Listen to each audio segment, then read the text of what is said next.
Muito bem, vamos caminhar um pouco mais nos nossos estudos de engenharia econômica e agora nós vamos entrar na segunda parte de nossos estudos, que é análise de investimento. Deixa eu ver aqui, engenharia econômica.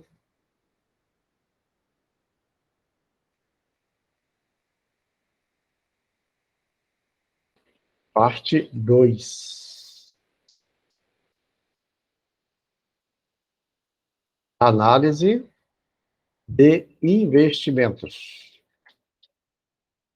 Vimos tudo que precisávamos ver de matemática financeira, que nos ia fornecer as bases necessárias para entrarmos na análise de investimentos, que é a parte final da engenharia econômica. Então, hoje nós vamos trabalhar a introdução da engenharia econômica.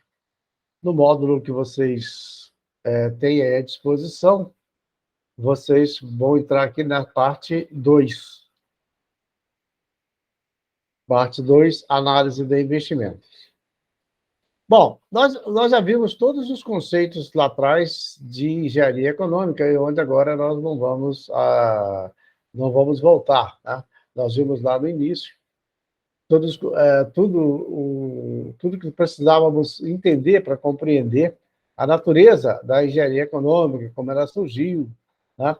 Ele fala, engenharia econômica, portanto, é uma ferramenta de decisão fundamentada em conceitos e técnicas de matemática financeira, que permite análise, comparação e avaliação financeira de projetos, de sistemas, de produtos, de recursos, de investimentos ou equipamentos e que tem fundamental importância para todos que precisam decidir sobre propostas tecnicamente corretas, e seus fundamentos podem ser utilizados tanto para empresas privadas como estatais. Nós vimos toda aquela ferramenta necessária para nós entendermos, né, e o que seria a, a, a, a recordação básica, né, que nós precisávamos para iniciar a engenharia econômica.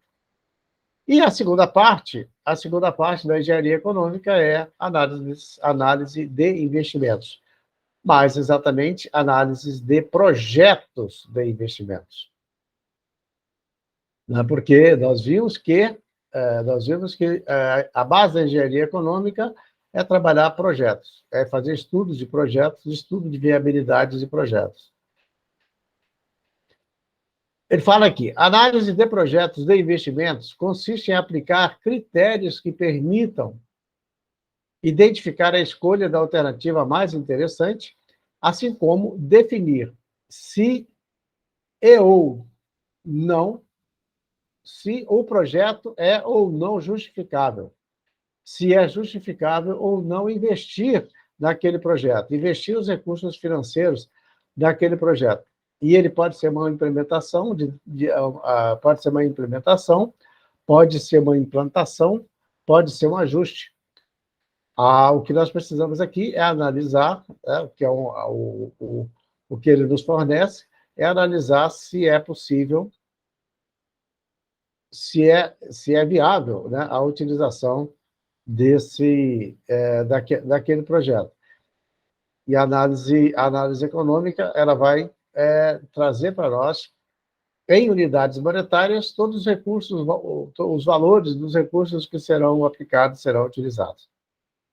Ele fala ainda aqui, a análise de investimentos tem sido definida de várias maneiras durante as últimas décadas, sendo, em síntese, entendida como uma operação intelectual que permite medir o valor do projeto com base na comparação dos benefícios gerados. Os benefícios gerados são as receitas, né, em relação ao capital investido, e os custos decorrentes do horizonte de planejamento da vida útil do projeto. Então, nós vamos fazer a análise, a comparação entre os benefícios esperados e os custos decorrentes durante a implementação do projeto. Naturalmente, nós precisamos de ter as informações corretas, né? Mais próximas possível do 100%, para que quando nós analisarmos, não nos percamos e tomamos decisão incorreta. O processo de avaliação de investimento é comumente realizado por exigência prévia das entidades de desenvolvimento, como BID, BIRD, para financiamento de projetos de empreendimento. O BNDES aqui no Brasil é o órgão público, né, que trabalha com projetos o tempo todo. Toda empresa, né, se ela pretende buscar financiamento de alguma carteira no BNDES, ela vai precisar vai precisar de dados da engenharia econômica para liberar ou não, né? Onde a partir desses dados será analisada a viabilidade do projeto. E tem outros organismos internacionais, como o BIRD e o BID, né? Que são outros também que sempre vão exigir projetos. Bom, um ponto importante para nós entendermos é o seguinte: todas as vezes que você vai a um banco fazer algum investimento, ou melhor, buscar algum financiamento de algum projeto, você precisa apresentar essa viabilidade dele. Todas as vezes que uma empresa ou um país precisa de chegar no banco interamericano, por exemplo, ele precisa de apresentar um projeto para garantir, né, ou não aquele financiamento. A avaliação, ele continua aqui, a avaliação de projetos de investimento para o tomador de empréstimos uma importante... Essa aqui tá? Aquilo que eu disse, os ajustes às vezes não ficam tão perfeitos. A avaliação de projetos de investimento para o tomador de empréstimo uma importante ferramenta para a tomada de decisões, pois permite analisar os impactos ou custos ao empreendimento que advém do aporte de recursos sobre diferentes hipóteses de financiamento. A avaliação do investimento pode ser classificada segundo a fonte de financiamento do capital aplicado, a natureza ou objetivos do projeto, ou seja, pode ser uma avaliação financeira, pode ser uma avaliação econômica ou pode ser uma avaliação socioambiental. Ou seja, o projeto que você está apresentando, ele é de cunho financeiro, econômico ou socioambiental. Tá? Ele fala, as 3 categorias de avaliação de projetos têm campo de ação definido e utilizam técnicas e indicadores de medição similar. Tanto um quanto o outro vão usar indicadores que vão levar ao mesmo objetivo, que é a tomada de decisão. A avaliação socioambiental é a única que consiste no manuseio de valores monetários ou valores socioambientais. Por quê? Quando se vai apresentar qualquer projeto que esteja relacionado com as questões do meio ambiente, ambientais, existem 2 aspectos, né? Tem os aspectos monetários e econômicos e, ao mesmo tempo, os aspectos socioambientais, os impactos que aquele projeto vão trazer no meio ambiente, ou socioambiental, né? Avaliar um projeto sob o ponto de vista financeiro consiste em analisar sob enfoque empresarial, ou seja, medir o valor projetado de tal forma que haja a maximização do lucro. Toda avaliação ela tem por objetivo mostrar a viabilidade. A viabilidade é o lucro, caso seja um projeto empresarial, ou que ela traga benefícios sociais sem prejuízo de outras questões. Mas a viabilidade do projeto ela está sempre trazendo de um cunho monetário muito importante. A avaliação econômica, por sua vez, além de medir os fatores financeiros, também analisa outras variáveis como a conjuntura econômica, demanda de mercado e restrições orçamentárias. Se nos fluxos de caixas estiverem definidos os custos dos fluxos de caixa, como vimos para trás, né? A estrutura do fluxo de caixa, estiverem definidos custos, despesas ou saída de recursos, e os recebimentos, receitas ou entradas de recursos, relacionados às respectivas épocas de ocorrência, é possível julgar se vale a pena efetuar o investimento.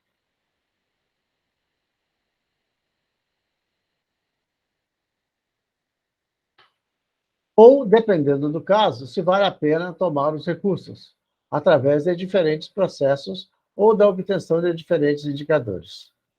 Quando for possível prever, com alto grau de exatidão, os...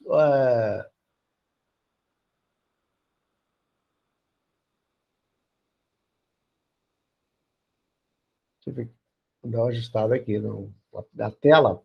Quando for preciso prever com alto grau de exatidão os fluxos de caixas associados aos diferentes projetos de investimentos, assim como os custos do capital inerentes à sua consecução, disse que a tomada de decisão se dá sob condição de certeza. Ou seja, quanto melhor você conseguir obter as informações, seja elas de entradas e saídas, né, ou de recursos, receitas e despesas, melhor aquele projeto estará direcionado para se atingir os objetivos. E, com isso, ele é dito que ele está sob condição de certeza, né? E incerteza quando for o contrário, quando não tiver com a base destas informações. Os métodos de seleção de alternativas de investimentos discorridos nestes capítulos consideram os projetos de investimento sob condição de certeza. Nossa. 1.1. Princípios fundamentais da análise de investimento. Aqueles apontam, né? Ele aponta alguns princípios que são fundamentais de quando se vai fazer a análise de investimento. Primeiro, no horizonte temporal, ou seja, do tempo, a definição de fluxo de caixa através da determinação. Então são os seguintes, né? São as seguintes informações que são importantes para se fazer a análise de investimento. O fluxo de caixa bem definido na unidade de tempo prevista, os custos totais bem definidos, né? Onde neles ali você vai ter os custos fixos e variáveis, ou também os custos de investimentos, os custos de exploração, das receitas que serão geradas pelo projeto, estimativas a partir de uma apuração, de uma programação bem feita de produção e venda, incluindo, nesse caso, o valor residual dos investimentos em consideração. Do ajustamento correspondente à inflação, tá? do ajustamento correspondente à inflação, da determinação das taxas de financiamento, a verificação da viabilidade financeira, a escolha da taxa de juros de referência apropriada, a escolha do indicador de desempenho mais apropriado. Um conceito importante para a avaliação de investimento é a taxa mínima de atratividade, como já falamos nos últimos exercícios. Tá? De investimento, que é a taxa mínima de atratividade, que é a TMA, ou custo do capital. Então, a TMA, ou custo de capital, é a mesma coisa. E ela trabalha sobre referência, tendo a taxa de juros, pode ser, e outra forma também, que quando outra forma também que tem, é através da apuração do ativo e do passivo, ou do balanço de pagamentos. Essa TMA, ou custo de capital, é uma taxa de juros que representa o mínimo que o investidor se propõe a ganhar quando faz o investimento, ou o máximo que uma empresa se propõe a pagar quando faz o financiamento. Esta taxa é formada a partir de 3 componentes básicas, né? Do custo de oportunidade, ou seja, do que você ganha ou perde quando você investe, escolhe essa ou aquela alternativa. Tá? Ele fala que remuneração obtida em alternativas que não as analisadas, ou seja, é o valor de outras oportunidades não escolhidas. O custo de oportunidade, em economia estuda isso muito bem claro, que a, que o custo de oportunidade ele é o ganho que um projeto tem em relação às alternativas não escolhidas. Depois tem o risco do negócio, tá? Que nós falamos ali atrás. Quanto mais eficiente for o fluxo de caixa, mais a certeza estará envolvida com o projeto. O ganho tem que remunerar o risco inerente de uma nova ação. Quanto maior o risco, maior a remuneração.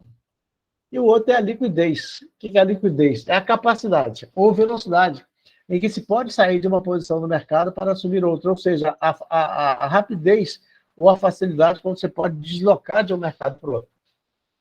A TMA é considerada pessoal e intransferível, pois a propensão ao risco varia de pessoa para pessoa, ou ainda a TMA pode variar durante o tempo. Assim, não existe algoritmo ou fórmula matemática para calcular a TMA.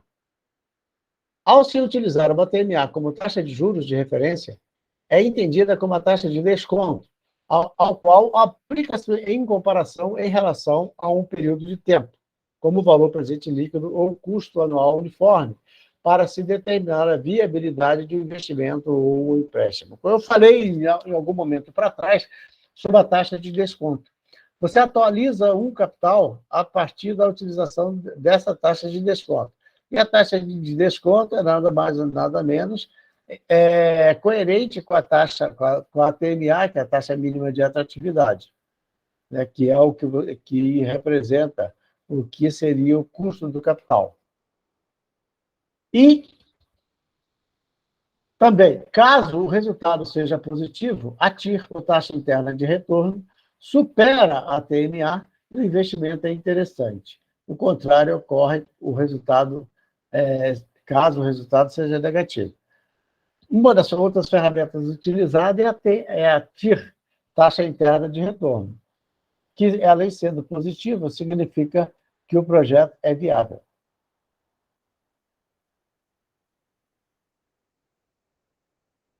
Então, vamos nós. Considerando a TMA, a taxa mínima de atratividade, ou o custo do capital, como uma maior taxa, sem riscos, do menor para a tomada do mercado para a tomada de decisão de um projeto de investimento, nós já vimos. E também ela pode ser obtida através do passivo do balanço patrimonial.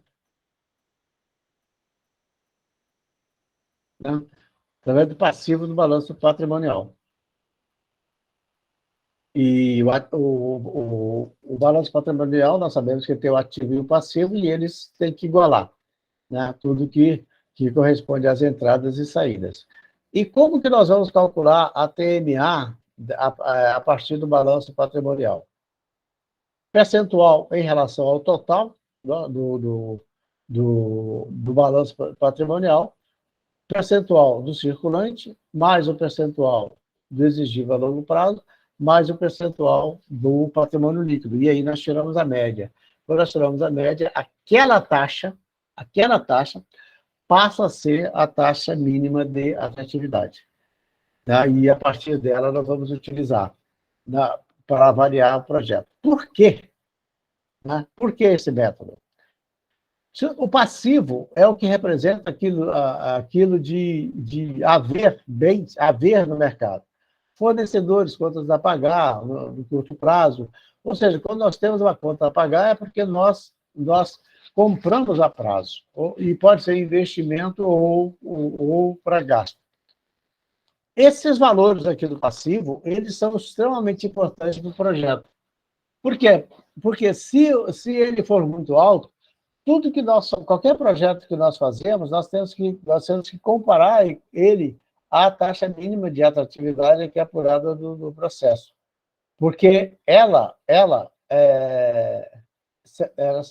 poderá ser positiva ou negativa de acordo com de acordo com o projeto. Como que ela pode ser positivo ou negativo para o projeto. E tudo que nós vamos fazer, qualquer outro projeto novo que é colocado, ela vai ter por base a TMA. A TMA, que é a média desses percentuais aqui no passivo. Então, se você tem, por exemplo, aqui, né? Você tem, por exemplo, que vamos supor que esses 18%, que foi a TMA calculada, que é a média, corresponde a um compromisso de 30 milhões, por exemplo. Qualquer outro projeto que você faça, ele já vai entrar comprometido pela TMA de 30 milhões ou de 18% que nós encontramos. E aí que nós vamos comparar se o projeto é viável, se nós temos possibilidade de ganhar com o projeto. Então, a TMA ela pode ser vista a partir dos juros ou de uma outra alternativa, como também pode ver a partir do passivo do balanço patrimonial, ok? E assim, né? E a partir daí nós podemos analisar todos os projetos que aparecerem, todos os projetos que aparecerem utilizando das ferramentas da engenharia econômica. Beleza? Bom, nesse vídeo nós vamos ficar somente na apresentação dessa introdução, tá? E nos próximos vídeos nós vamos começar a trabalhar as ferramentas que são usadas como parâmetro de análise, como para tomadas de decisão, ok? Então tá bom, gente. Nos veremos no próximo vídeo. Até lá. Grande abraço.